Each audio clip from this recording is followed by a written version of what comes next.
Après Ézéchiel vient là pour l'assommer. Ouais, prépare Ézéchiel vient là.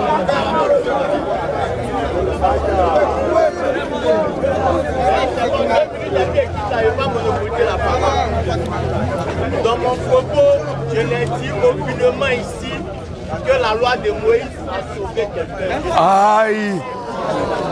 J'ai demandé, est-ce que ce que Moïse a reçu là doit être considéré aujourd'hui comme la parole de Dieu? J'ai dit oui. J'ai dit oui. Mais je l'ai dit aucunement que la loi de Moïse a sauvé quelqu'un, je ne l'ai pas dit ici.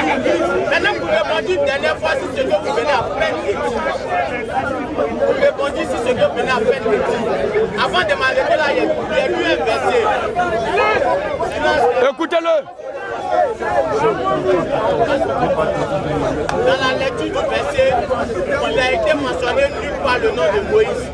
Mais certainement, par le verset, vous avez su que les siens dont la Bible parlait, c'était les Moïse d'Abraham. Voilà pourquoi, quand je suis venu m'arrêter ici, j'ai dit Dieu tantôt parle souvent à ses enfants d'une manière, tantôt d'une autre. Oui. Donc la révélation que Dieu te donne n'est pas forcément la révélation qu'il va donner aux autres. La révélation qu'il a donnée aux enfants d'Israël est certainement différente de la révélation qu'il a donnée aux autres peuples de la terre. Est-ce à dire que ces peuples-là n'étaient pas des enfants de Dieu? Aujourd'hui, moi, chrétien céleste, Dieu me parle tantôt d'une manière. Et à vous, certainement, il parle d'une autre manière. Mais pourquoi aujourd'hui, là, partage de dans me dit que moi, ce que moi je sais de la Bible ne vient pas de Dieu. C'est ma dernière question et puis moi-même. Merci les gars et moi-même. Pour répondre à cette question, pour que ce que tu as reçu soit considéré comme quelque chose venu de Dieu, cela doit avoir des fondements dans les Écritures. Non pas dans un seul passage, mais au moins dans 2 ou 3 passages. Concernant la loi de Moïse, voici la raison fondamentale pour laquelle j'ai avancé cette pensée qui dit que la loi de Moïse est venue pour réglementer la vie en société, non pas pour envoyer l'homme dans le royaume de Dieu. Regardez bien. Ézéchiel 20. Ézéchiel 20. Verset 25. Écoutez ce que la Bible dit. Oui. Ézéchiel 20. Oui.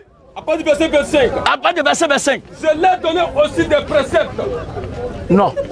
Ézéchiel 20, 23, 25. Oui. Dans le désert. Dans le désert. Je levé encore ma main vers eux. J'ai levé encore ma main vers eux. Pour les disperser parmi les nations. Pour les disperser parmi les nations. Et les répandre en divers pays. Et les répandre en divers pays. Parce qu'ils n'ont mis pas en pratique mes ordonnances. Ils n'ont mis pas en pratique mes ordonnances. Parce qu'ils rejetaient mes préceptes. Ils rejetaient mes préceptes. Profanaient mes sabbats. Profanaient mes sabbats. Et tournaient les yeux vers les idoles de la terre. Oui.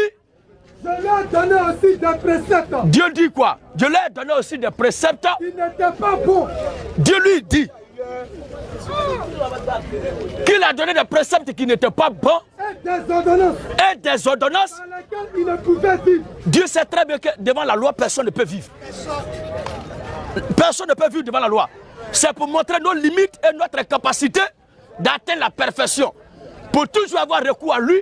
Et que lui, sa perfection devienne notre perfection. Amen. Alors Dieu prenait quoi venu sur terre en la personne de Jésus-Christ.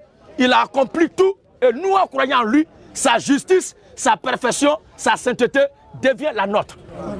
Alors, je leur ai donné aussi des préceptes qui n'étaient pas bons. Oui. Et des ordonnances. Et des ordonnances. Dans lesquelles ils ne pouvaient vivre. Quel était l'objectif visé par Dieu? Je les souillais par leurs offrandes. Oui. Quand il faisait passer par le feu les premiers-nés. Pourquoi il a fait ça? Et je voulais ainsi les punir. Dieu voulait punir l'humanité. Et leur faire connaître que je suis l'Éternel. Il voulait punir l'humanité, c'est pourquoi il a donné la loi. Parce que devant la loi là, il n'y a pas quelqu'un parmi nous ici là qui peut vivre. La loi nous condamne nous tous. Mais la grâce vient avec Christ pour nous sauver en croyant en lui. Alors tout ce que la loi avait prescrit, la loi avait ordonné, était valable et sont encore valables pour la vie en société, pour la cohésion entre nous les humains. Mais pour que nous ayons la vie éternelle par le paradis, il faut obligatoirement, nécessairement croire en Jésus-Christ. Alors pour savoir qu'est-ce que tu prêches à la vérité, il faut que cela soit fondé au moins sur les Écritures. Pardon? Comme je dis quoi, verset 12. Quoi ça? Qui disent quoi? Que je puisse admettre que ce que je prêche vient de Dieu. Il faudrait que ce soit basé sur quoi au moins. Bon, c'est quoi tu développes au fait comme théorie? Parce que moi je dis. C'est pas moi, je ne suis pas bien défendre au fait ma congrégation. Parce qu'on a touché plusieurs points. On dit qu'un chrétien peut manger porc, ce n'est pas un péché. C'est un point par exemple. On dit qu'un chrétien a le plein droit de porter chaussures pour aller prier Dieu. Ce n'est pas un péché. Nous disons aussi qu'il n'y a pas une tenue spéciale qui est exigée aux croyants qu'il doit porter pour aller prier Dieu. Voici quelques éléments de fragments que nous touchons. Dans tout cela, toi, tu veux exposer sur quoi? Avec ces trois passages. Pasteur Gédéon, Dieu dit aussi, et à toi Gédéon, il a demandé aujourd'hui que tu t'habilles en vert marron. Mais moi, il a demandé que son frère. Elle a dit que ce n'est pas Dieu qui m'a parlé. C'est pourquoi, alléluia, c'est pourquoi je ne dois pas faire de mon accoutrement là une obligation. Attends, écoute-moi, écoute-moi. S'il vous plaît.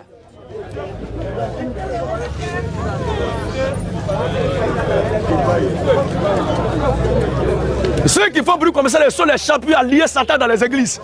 Venez lier Satan aujourd'hui. Vous voyez? Vous voyez? J'ai dit, mon accoutrement là ne peut pas être une doctrine parce que ce n'est pas le modèle sur lequel on doit se baser pour aller au ciel. Donc je ne peux pas faire de mon accoutrement une doctrine universelle. C'est pourquoi mes collaborateurs, mes frères qui sont là, chacun s'habille comme il veut.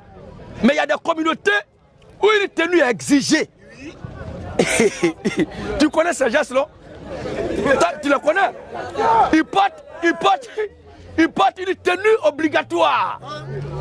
Comme si le christianisme était un club de football. Pour dire le joueur de Barça ne doit pas porter le maillot du joueur de Real pour s'affronter. Sinon, ça serait une trahison. Voici un peu. Ton accoutrement que tu apportes, je ne condamne pas ça. Dans la mesure où tu ne fais pas de ça un accoutrement universel. Parce que tu n'obliges personne à s'habiller comme tu es habillé là. Moi de même aussi. Mais quand ça devient une doctrine pour dire aux gens, pour adorer Dieu, on doit se mettre dans une telle tenue. En ce moment-là, le jugement dont on a parlé dans l'introduction doit s'exercer contre de telles choses. Alors, allez nous voir un peu ce que je voulais te dire à ce sujet. D'accord. Ok.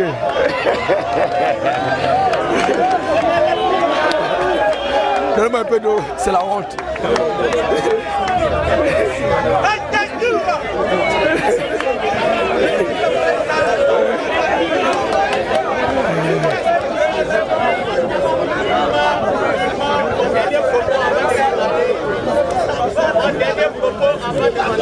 Oui. Oui. Je vais parler d'une doctrine. D'accord. En réalité, la doctrine ne sauve personne. Aucune doctrine ne va sauver quelqu'un. La Bible, je n'ai fait l'apologie d'une doctrine. Je n'ai pas dit que Christian va sauver quelqu'un. Je n'ai pas dit pasteur Gédéon et les collègues vont sauver quelqu'un. Mon propos était seulement sur les questions qui sont là. Oh, merci.